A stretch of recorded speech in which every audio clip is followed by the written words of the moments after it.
बहुत बहुत स्वागत है आप सभी का study with Swati YouTube channel पर। दोस्तों, आज के अपने इस वीडियो में हम बात करेंगे यूपीटीटी 2021 के कुछ इम्पॉर्टेंट एमसीक्यूज़। यूपीटीटी 2021 के लिए प्रीवियस ईयर का क्वेश्चन पेपर बहुत ही इम्पॉर्टेंट है। दोस्तों, यहाँ पर अगर हम बात करें 8 जनवरी 2020 को जो आपका पेपर हुआ था, जो कि आपका 2019 में होना था, नहीं हो पाया था, वो आपका 8 जनवरी 2020 को कंडक्ट कराया गया था।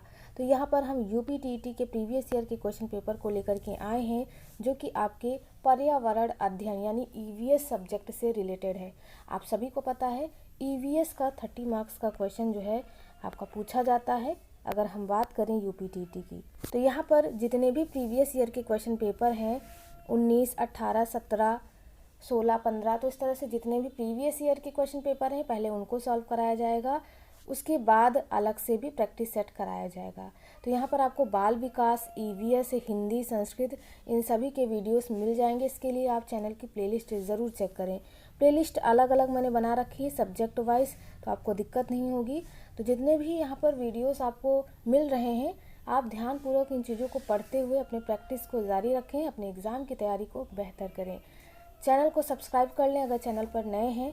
ऑल नोटिफिकेशन के लिए बेल आइकन ज़रूर प्रेस करें। चलिए दोस्तों, आज के इस वीडियो में हम 30 क्वेश्चंस देख लेते हैं कि किस तरह से प्रीवियस ईयर में पूछे गए थे। आपसे जो भी वीडियोस मिलेंगे लगभग 30 क्वेश्चंस बताए जाएंगे संस्कृत को छोड़ करके, क्योंकि संस्कृत में एक्सप्लेनेशन ज़्यादा देना पड़ता है तो वीडियो लंबा हो जाता है। यहाँ पर लेकिन आपको 30 क्वेश्चंस मिलेंगे ईवीएस सब्जेक्ट से यानी पर्यावरण अध्ययन से।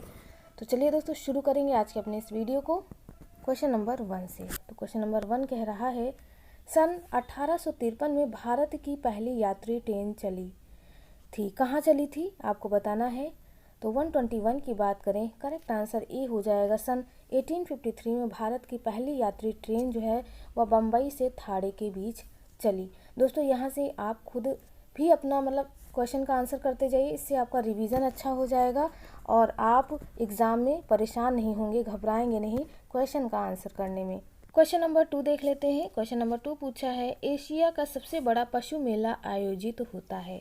तो एशिया का सबसे बड़ा पशु मेला पूछा है कि कहाँ आयोजित किया जाता है, तो यह है सोनपुर में। करेक्ट आंसर ए हो जाएगा।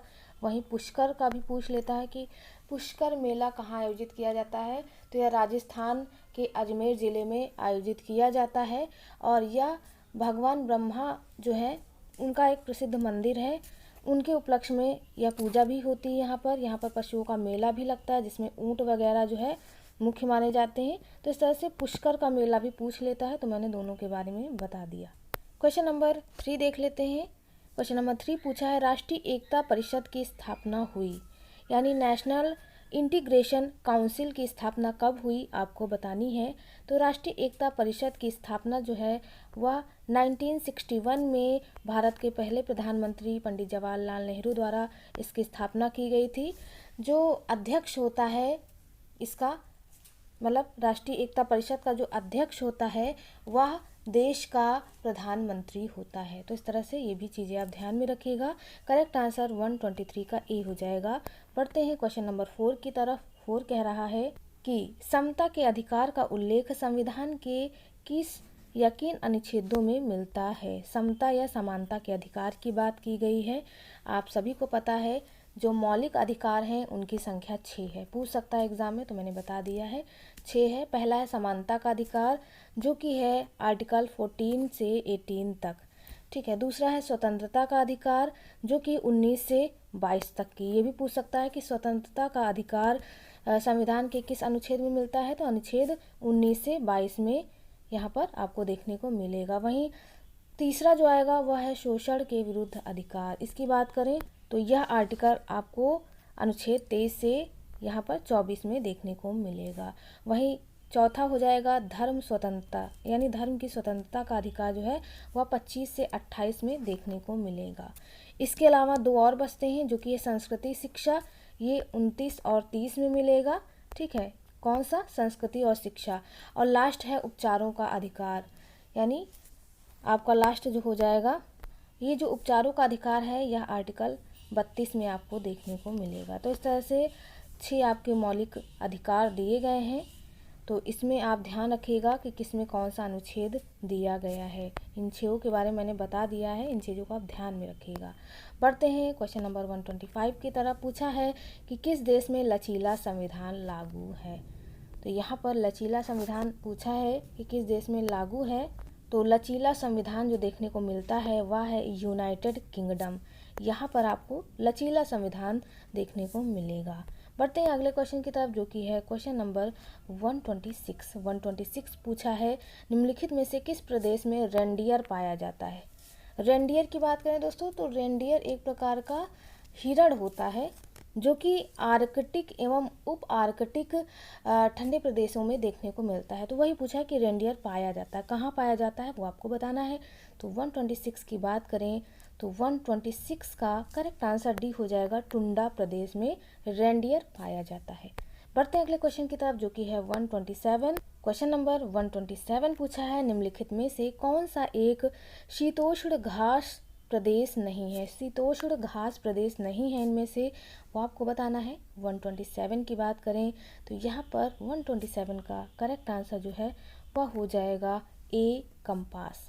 कंपास जो है वह शीतोष्ण घास प्रदेश नहीं है, बाकी डाउन्स, पम्पास, प्रेयरीज ये सभी जो है वह शीतोष्ण घास प्रदेश आएंगे। करेक्ट आंसर ए हो जाएगा। बढ़ते हैं क्वेश्चन नंबर 128 की तरफ। क्वेश्चन नंबर 128 पूछा है जनसंख्या के आकार के अनुसार वृहत्तम महाद्वीप है, यानी सबसे बड़ा महाद्वीप कौन सा है जब हम जनसंख्या के आकार के अनुसार की बात करते हैं। तो यहाँ पर 128 की बात करें, करेक्ट आंसर बी हो जाएगा, एशिया का महाद्वीप।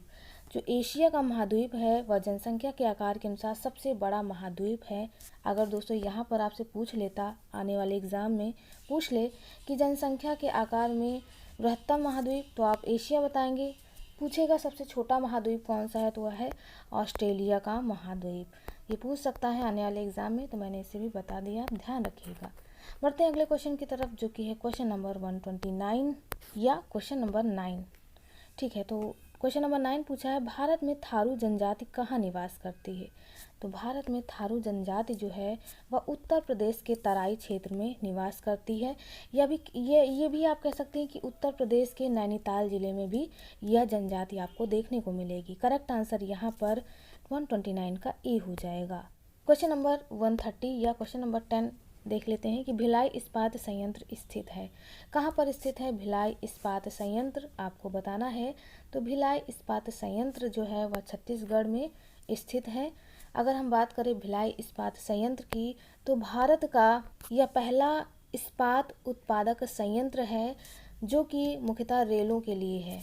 कहने का मतलब है कि यह मुख्यतः रेलों का उत्पादन करता है, इसीलिए इसे भिलाई इस्पात संयंत्र का प्रमुख स्थल माना जाता है, जो कि छत्तीसगढ़ में स्थित है। बढ़ते हैं अगले क्वेश्चन की तरफ, जो कि है क्वेश्चन नंबर 131। कह रहा है भारत में महिलाओं के लिए आरक्षण की व्यवस्था जो है वह कहाँ की गई है। तो भारत में महिलाओं के आरक्षण के लिए पंचायती राज संस्थाओं में आरक्षण की व्यवस्था की गई है, यानी छूट मिलती है उन्हें अगर वह पंचायत में खड़ी होती हैं। करेक्ट आंसर यहाँ पर 131 का सी हो जाएगा। बढ़ते हैं अगले क्वेश्चन की तरफ, 132 की तरफ।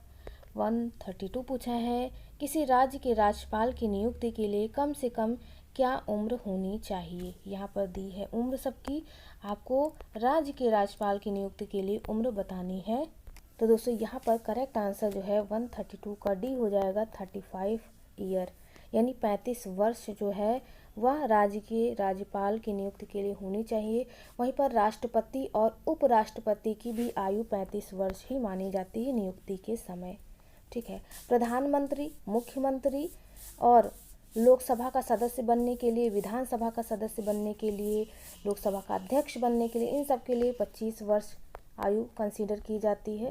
वहीं पर विधान परिषद का सदस्य और राज्यसभा का सदस्य बनने के लिए 30 वर्ष, पंचायती राज चुनाव को जीतने के लिए 21 वर्ष होनी चाहिए, न्यूनतम आयु 18 वर्ष बताई गई है। ठीक है, तो इनको भी आप ज़रूर ध्यान में रखिएगा। बढ़ते हैं अगले क्वेश्चन की तरफ, जो कि है क्वेश्चन नंबर 133। तो इसे हम थोड़ा छोटा करते हैं, फिर उसके बाद देखते हैं। क्वेश्चन नंबर 133 पूछ रहा है सूची 1 तथा सूची बी को सुमेलित कीजिए, यानी मिलान करना है। तो देख लेते हैं भारतीय संघ, ये किससे संबंधित है। तो तो भारतीय संघ का संबंध प्रधानमंत्री का होता है, क्योंकि यह भारत का नागरिक तो होता है। ये प्रथम नागरिक आप सभी को पता है राष्ट्रपति होता है, और भारतीय संघ के सभी कार्यों का जो लेखा जोखा है वो प्रधानमंत्री द्वारा देखा जाता है। उसके बाद दूसरा है राज्य। राज्य का संबंध राज्यपाल से होता है, ठीक है। नगर निगम मेयर से संबंधित होगा, वहीं ग्राम पंचायत जो है, ग्राम पंचायत में आपको सरपंच देखने को मिलेंगे।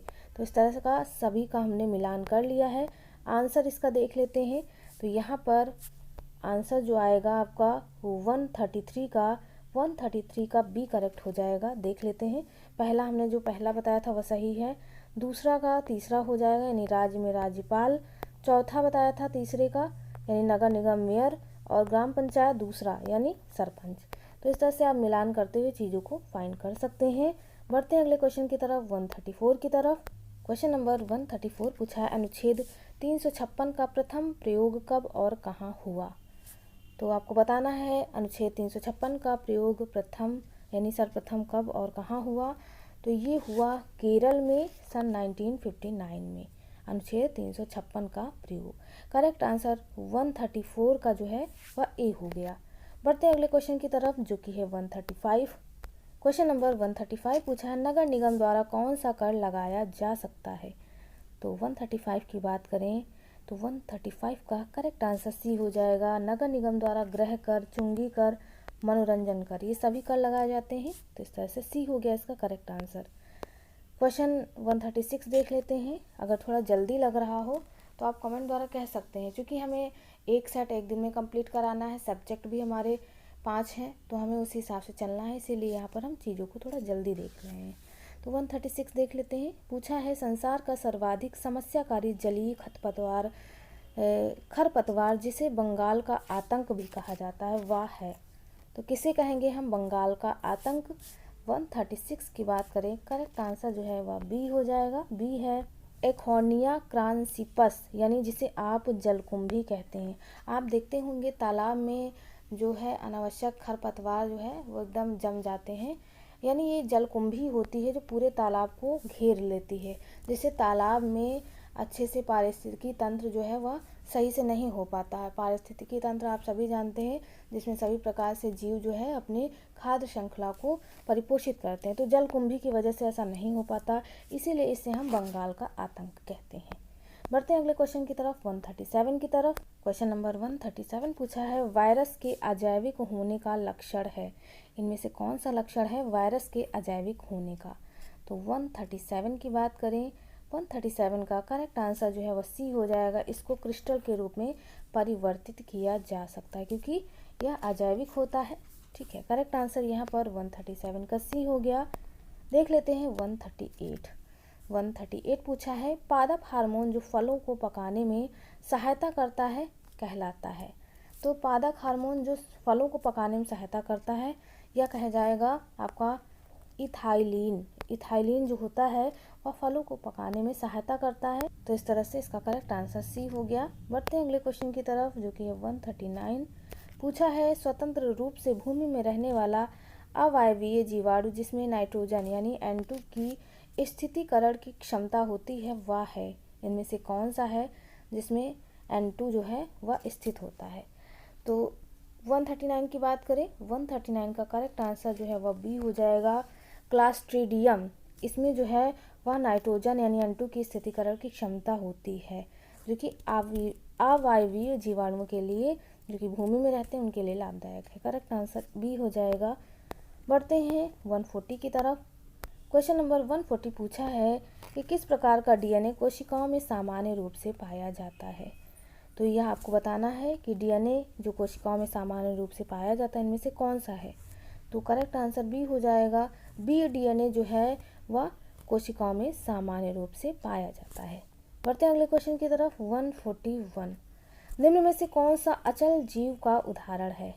अचल जो चल नहीं सकता उस जीव का उदाहरण यानी जो स्थित रहता है एक जगह पर। तो इसका करेक्ट आंसर जो है वह डी हो जाएगा, यूप्लेकेक्टेला। ये जो है यूप्लेकेक्टेला यह अचल जीव का उदाहरण है, यह चल नहीं सकता, यह स्थिर रहता है। बढ़ते हैं अगले क्वेश्चन की तरफ जो कि है 142। प्रोटीन अणुओं की इकाई है। प्रोटीन अणुओं की इकाई किस तरह की है वो आपको बतानी है। तो प्रोटीन अणुओं की जो इकाई है वह है अमीनो अम्ल या अमीनो एसिड। करेक्ट आंसर 142 का बी हो जाएगा। बढ़ते हैं अगले क्वेश्चन की तरफ, 143 की तरफ। 143 पूछा है कि निम्न में से कौन सा अंगक जो है पादप कोशिकाओं में अनुपस्थित होता है या उपस्थित नहीं होता। तो 143 की बात करें, 143 का करेक्ट आंसर जो है वह सी हो जाएगा, तारक काय। तारक काय जो होता है वह अंगक पादप कोशिकाओं में अनुपस्थित होता है। बढ़ते हैं क्वेश्चन नंबर 144 की तरफ। पूछा है कि मनुष्य के शरीर की सबसे बड़ी ग्रंथि है, तो मनुष्य के शरीर की सबसे बड़ी ग्रंथि कौन सी है वो आपको बतानी है। तो यह है यकृत। यकृत जो होती है वह शरीर की सबसे बड़ी या लंबी ग्रंथि होती है। वहीं अगर हम बात करें कि शरीर की सबसे छोटी ग्रंथि होती है मनुष्य शरीर की, तो वो कौन सी होती है, तो वह होती है पीयूष ग्रंथि, जिसे आप मास्टर ग्रंथि कहते हैं। तो पीयूष ग्रंथि या मास्टर ग्रंथि जो है वह मनुष्य के शरीर की सबसे छोटी ग्रंथि होती है। ये भी आप ध्यान में रखिएगा, क्वेश्चन इस बार पूछ सकता है। बढ़ते हैं 145 की तरफ। पूछा है उत्तर प्रदेश का राज्य पक्षी है, इनमें से उत्तर प्रदेश का राज्य पक्षी कौन सा है वो आपको बताना है। तो यहाँ पर उत्तर प्रदेश का राष्ट्रीय पक्षी जो है वह सारस यानी क्रेन है। आप ध्यान रखिएगा, उत्तर प्रदेश का राज्य पक्षी और पशु, ठीक है, चिन्ह, इन सभी को ध्यान में ज़रूर रख करके जाइएगा, उनसे भी क्वेश्चन पूछ सकता है। वहीं अगर ये राष्ट्रीय पक्षी की बात करते हैं तो राष्ट्रीय पक्षी जो है मोर है। क्वेश्चन नंबर 146 देखते हैं। पूर्वा किस अधिवास में शामिल है। पूर्वा की बात की है कि पूर्वा किस अधिवास में शामिल है, तो 146 की बात करें, करेक्ट आंसर ए हो जाएगा, ग्रामीण। ग्रामीण क्षेत्र में पूर्वा जो है वह अधिवास करता है या शामिल होता है। 147 देख लेते हैं। क्वेश्चन नंबर 147 पूछा है कौन सा ज्वालामुखी पर्वत है, मतलब इनमें से सभी पर्वत हैं लेकिन कौन सा ज्वालामुखी पर्वत है आपको बताना है। तो 147 की बात करें, करेक्ट आंसर सी हो जाएगा, किलिमंजारो। किलिमंजारो एक तरह से ज्वालामुखी पर्वत है, करेक्ट आंसर यहाँ पर सी हो जाएगा। क्वेश्चन नंबर 148 देख लेते हैं। 148 पूछा है एलिफेंटा द्वीप अवस्थित है, यानी एलिफेंटा द्वीप जो है वह कहाँ स्थित है आपको बताना है। तो एलिफेंटा द्वीप जो है वह मुंबई तट पर स्थित मिलेगा आपको, करेक्ट आंसर यहाँ पर 148 का बी हो जाएगा। बढ़ते हैं 149 की तरफ। क्वेश्चन नंबर 149 पूछा है कि मानसूनी वन पाए जाते हैं जहाँ वर्षा होती है, कितने से कितने तक आपको देखने को मिलेगी वर्षा। अगर हम मानसूनी वन की बात करें तो ऐसी जगह जहाँ पर 70 से 200 सेंटीमीटर की वर्षा होती है वहाँ पर मानसूनी वन पाए जाते हैं। 149 का करेक्ट आंसर डी हो जाएगा। बढ़ते हैं क्वेश्चन नंबर 150 की तरफ। क्वेश्चन नंबर 150 पूछा है कार्बी एंगलोंग पठार विस्तार है, किसका विस्तार है आपको बताना है, कार्बी एंगलोंग पठार। तो यहाँ पर 150 की बात करें, करेक्ट आंसर डी हो जाएगा, प्रायद्वीपीय पठार। ये जो है यह कार्बी एंगलोंग पठार का विस्तार माना जाता है। तो दोस्तों आज के इस वीडियो में हमने 2019 का पेपर या कह सकते हैं 8 जनवरी 2020 का पेपर जो है वह पूरी तरह से सॉल्व कर लिया है। आपने जाना कि किस तरह से 2020 में पर्यावरण अध्ययन से इतने टफ क्वेश्चंस आए थे। तो आने वाले एग्ज़ाम में भी ऐसे ही कुछ क्वेश्चन पूछे जा सकते हैं। इसके बाद की बात करें तो हम यूपीटीटी 2018 के क्वेश्चन पेपर को लेकर के आएंगे, ठीक है, तो उसे भी बताया जाएगा। तो दोस्तों आज के इस वीडियो में बस इतना ही, मिलते हैं अपने एक नेक्स्ट वीडियो में एक नए टॉपिक के साथ। तब तक के लिए आप सभी का बहुत बहुत धन्यवाद।